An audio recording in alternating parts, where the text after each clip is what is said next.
Okay, so as you work more and more with adjustment layers, you're going to want to limit your adjustment layers sometimes to certain layers. So for instance, here we have a Photoshop document with animals. Okay, this is under 5F Animals 1 in the Practice Picks for Students folder. And let's say we only want to affect some of these layers with a gradient map. Let me show you what a gradient map is. Okay, I'm going to select this top layer, which is the bison layer. Okay, I'm going to select a gradient map.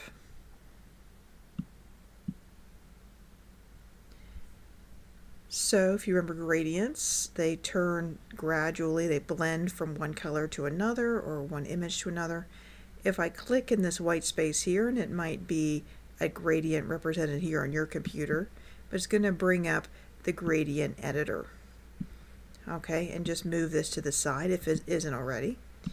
And you're going to see lots of choices there, some choices, but let's say you don't like those choices. Okay, you can click on the gear,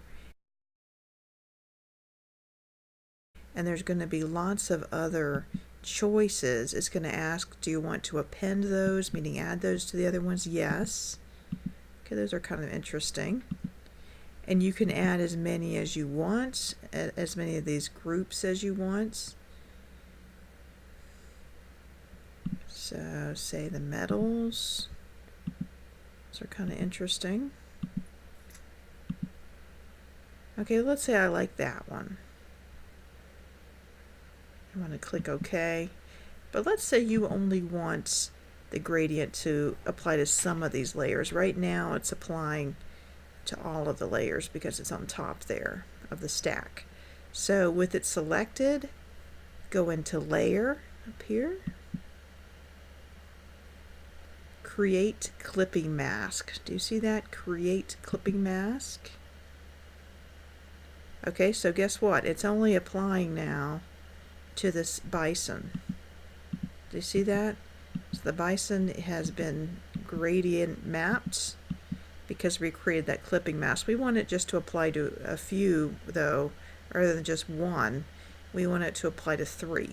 So I'm going to Command Z and undo that, and it's applying to all of them now for the moment. What I'm going to do is I'm going to grab the bison, I'm going to grab the eagle. Now let's say I'm going to grab the marmot. I'm holding on down Command, and then the pronghorn.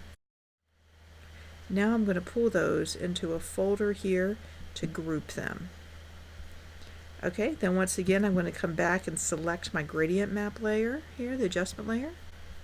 I'm going to go to Layer, and then go down to Create Clipping Mask again. Okay, you see that's applying just to the 3 images in that folder, in that group. Okay, now let's say you want to get really fancy. You want to apply another gradient map, a different one, to these layers, these other 3 layers. Okay, so select Coyote or whichever one is not in the other group, and let's again go down to the gradient map. Okay, right now it's whited them out because that's the, on mine, that's the default. Let's get one of these crazy rainbow ones. Actually, there's even crazier ones in here. Okay, there. It's pretty funky.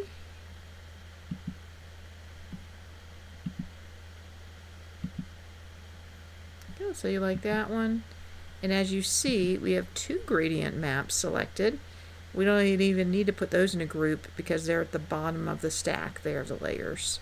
So we have the one gradient map applying to 3 of the images, and then the other gradient map applying to the other 3. Can of course remove them all together.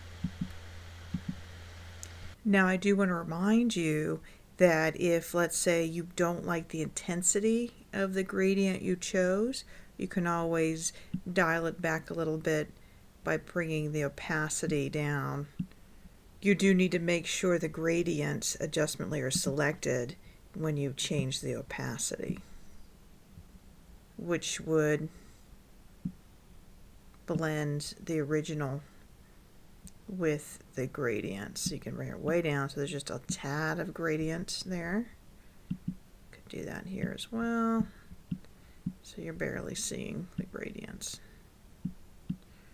Or you can bring it back up to 100. So you can play with that. So if your gradient is making it so that you can't even tell what the animal is, you may want to play with the opacity.